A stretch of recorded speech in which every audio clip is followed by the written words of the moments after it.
Fungal केराटिटिस कब होता है? जब भी फंजाई एपिथेलियम में डिफेक्ट हुआ है किसी भी ट्रामा की वजह से, कार्नियल एपिथेलियम में डिफेक्ट की वजह से अगर फंजाई कार्नियल स्ट्रोमा में पहुंच जाए तो वहाँ पर उसकी मल्टीप्लिकेशन होती है और इन्फ्लेमेशन होती है, उसे हम कहते हैं केराटाइटिस। ठीक है, इन्फ्लेमेशन का क्या कहेंगे कि कार्निया की इन्फ्लेमेशन हो जाएगी, और किसकी वजह से हुई है? फंजाई की वजह से, तो इसे हम कहते हैं फंगल केराटाइटिस। तो इसकी काजेस कौन कौन सी फंजाई है? एक इसमें आती है फिलामेंटस। इस फिलामेंटस फंजाई में आते हैं अस्परजिलस और फुसेरियम, जो कि ट्रॉपिकल क्लाइमेट एरियाज़ में यानी कि जो वार्म एरियाज़ होते हैं वहाँ पर ये ज़्यादातर अल्सर काज करवाती हैं। और इसके अलावा आती है Candida albicans. Candida albicans yeast को कहते हैं, और ये यूनिसेलुलर ऑर्गेनिज्म होता है जो कि टेम्परेट क्लाइमेट में ज़्यादातर अल्सर काज करवाता है, लेकिन जो कॉमन है वो कौन सा है? अस्परजिलस है।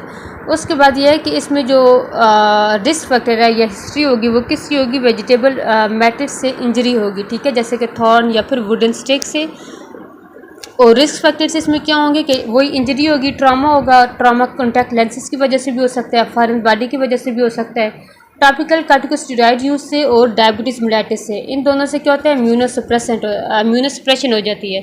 तो जो फंजाई होते हैं ये ऑपर्चुनिस्टिक ऑर्गेनिज्म होते हैं, यानी कि जैसे ही कोई इनको इम्यूनोसप्रेशन वाला केस नज़र आता है तो फिर ये उसमें केराटाइटिस काज करवाते हैं।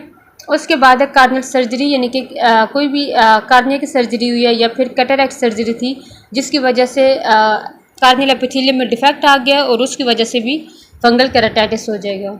इसमें आपने trauma because of vegetable matter की हिस्ट्री लेनी है पेशेंट से। जब प्रेजेंट करेगा बंदा तो उसमें फॉरेन बॉडी सेंसेशन होगी, जैसे ही मतलब पहले वाले में बैक्टीरियल केराटाइटिस के जो सिम्टम्स थे वही इसमें भी होंगे, जैसे कि foreign body sensations, eye pain, sudden blurry vision, increase redness of the eye, excessive tearing and discharge. और ये जो डिस्चार्ज होगा ये म्यूकोपैगुलेंट भी हो सकता है और वाटरी भी हो सकता है, और इसके अलावा फोटोफोबिया होगा।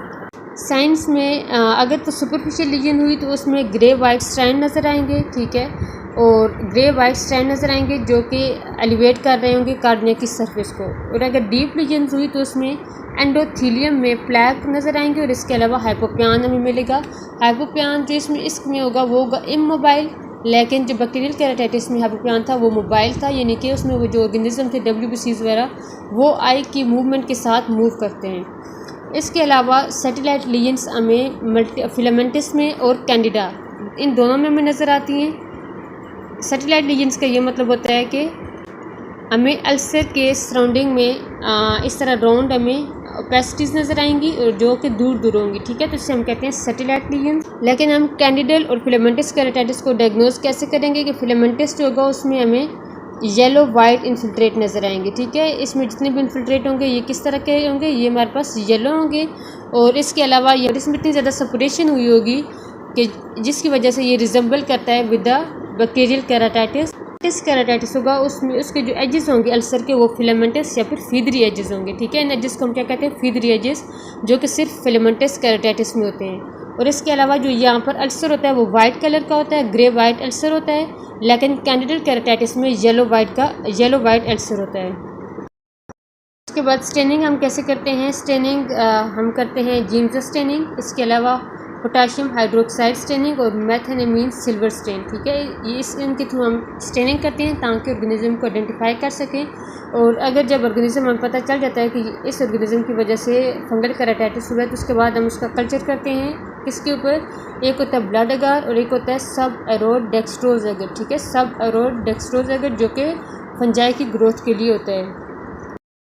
ट्रीटमेंट को रिस्पॉन्ड नहीं करते उनमें हम फिर मेडिकेशन के अलावा सर्जरी भी करते हैं। तो सर्जरी में हम करते हैं कार्नियल ट्रांसप्लांट, इसके अलावा हम कार्नियल डिब्राइडमेंट करते हैं। जब भी आपने मेडिसिन देनी है उससे पहले आपने कार्नियल डिब्राइडमेंट करनी है। कार्नियल डिब्राइडमेंट का मतलब होता है कि आपने स्पैचुला के थ्रू जितने भी डिब्रेस है, फंगल ऑर्गेनिज्म है, एपिथेलियम है, उसको आपने रिमूव करना है और उसके बाद आपने topical anti fungal agents apply करने हैं ताकि उसकी पेनिट्रेशन सही से स्ट्रोमा तक हो सके। टॉपिकल एंटी फंगल ड्रग्स होती हैं ये फंगिस्टेटिक ड्रग्स होती हैं। इसमें जो नेटामाइसिन है ये हम देते हैं फिलामेंटिस केराटाइटिस के लिए, यानी कि एस्परजिलस के लिए। एम्फोटेरिसिन बी हम देते हैं यीस्ट केराटाइटिस के लिए। इसके अलावा जो ड्रग्स है वो हमारे पास फ्लूकोनाजोल, वोरिकोनाजोल और ब्रॉड स्पेक्ट्रम एंटीबायोटिक्स। टेट्रासाइक्लिन हम क्यों देते हैं? क्योंकि इसका एंटी कोलिजिनेज इफेक्ट होता है, तो ये स्ट्रोमा की ब्रेकडाउन और कार्नियल टिश्यू की ब्रेकडाउन से ये प्रोटेक्ट करती है। तो ये जो कार्नियल टिश्यू होता है उसकी ब्रेकडाउन को कम करती है। अगर स्फीयर केस हो और उसमें हाइपोपियान भी बना हुआ हो तो फिर हम उसमें क्या करते हैं यूज़ सब कंजक्टाइवल फ्लूकोनाजोल। फ्लूकोनाजोल और फ्लूकोनाजोल कौन सी सिस्टमिक एंटीफंगल हैं जो कि स्फीयर केसेस के लिए यूज़ होती हैं।